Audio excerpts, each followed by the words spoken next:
Today I'm going to share with you one of my favorite chess openings, which is played against the modern defense. The modern being when I go g6, bishop g7, and go for this play on the queen side.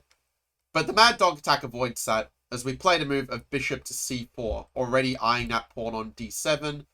A trap that you might know is that knight d7 is actually losing. It's something I will cover in a short a bit later. But yeah, basically in this position, if black, let's say, plays the move of knight to f6, the idea is that we play queen e2, and we basically prepare the e5 break and try to kick their knight and weaken their structure. So, for example, if they castle, you can even play e5 immediately here and just, really go for the throat with e6. Now, it is true, black can play knight d5 to avoid it, but we can also castle, and there's a fairly comfortable position for white. Like, you can go knight bd2. An interesting point is that you're not necessarily going to want to rush to play the move rook d1 in these positions, because black's main idea is he's going to try to put pressure on our e5 pawn. So in some cases, you'll actually be better off just putting the rook on e1 and just defending the pawn in that way.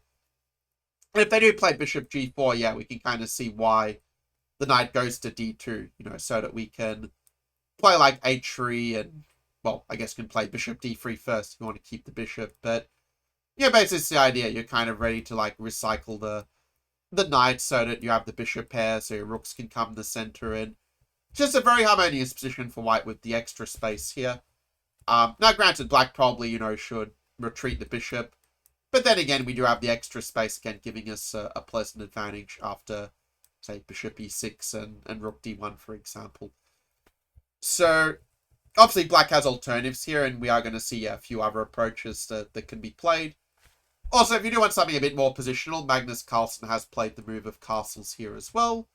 Again, with the idea that, like, if black goes bishop g4, once again, we can, play it a few different ways, like e5 is possible, c3, knight d2.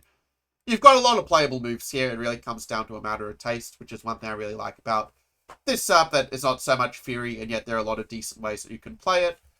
If you're enjoying this video, do make sure to leave a like, and also to consider subscribing. Now, black does have a few alternatives. Black could play a move like knight c6, for example, trying to play in the center.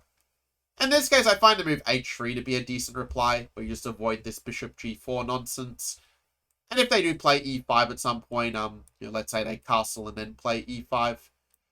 Yeah, in this case, I mean, you just get this symmetrical structure. I think white is just a little bit better, where your bishop is just a little bit better than theirs. You can play like rook d1, queen e7.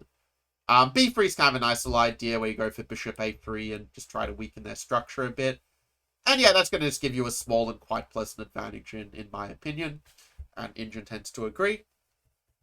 So that's if they play knight c6. It's not too concerning. They could accelerate it with knight c6 immediately. But, I mean, in this case, you could even play like, castles and, let them go like d5. And, you can even like switch back to a kind of, King's Indian type position, like with h3, bishop f1, c4, knight c3. And yeah, that can be a fun way to move a lot of black back into more of a King's Indian structure than a Peerage structure.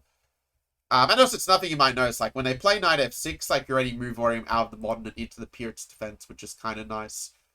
And yeah, if they play a move like c6, that just tends to be not quite as effective in against bishop c4. Like if they go d5, you can even just play like bishop b3 is kind of creative, where it looks like you're sacking a pawn, but you're actually going to get it back.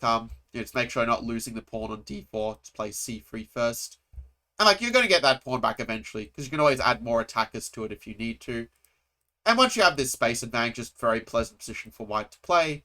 Your bishop is quite strong. Your piece is going to come into the center. And in more case, just going to kind of build up a steady attack on the king's side, while their bishop is, kind of biting on granite here. So c6 isn't too much of a concern. If they do play, say, knight f6, I find that, again, you can play rook e1, you can play e5. Again, there's a lot of good ways to deal with this. And b5 is never really that much of a concern. Like, you just bring the bishop back and then just target the weakness from there.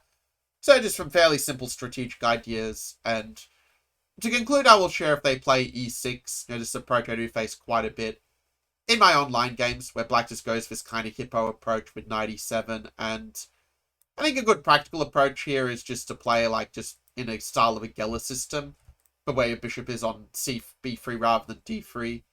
which admittedly is a slightly better version for black, but this opening is like so passive that you can even like get away with a slightly worse version and still have a pretty pleasant advantage. You know, something like bringing a knight to g3 is just very thematic from here. And white just has a pleasant advantage. You know, you've got a bit of extra space. If they go c5, you have a lot of good plans, like bishop f4 is decent, bishop e3 is decent.